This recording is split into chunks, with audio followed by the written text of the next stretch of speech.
बद हो या बदनाम सही, बद हो या बदनाम सही, प्यार है लेकिन प्यार सही।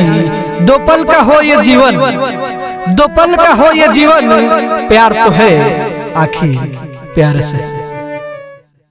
घूंघट से चेहरा ढका, घूंघट से चेहरा ढका, तेरे चेहरे पर प्यार आता है। घूंघट से चेहरा ढका, तेरे चेहरे पर प्यार आता है।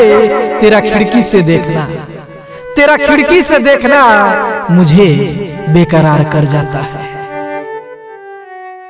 तेरे गेसु जो कहीं हमने सवारे होते, तेरे गेसु जो कहीं हमने सवारे होते, और ही रूप लिए चांद, और ही रूप लिए चांद सितारे होते।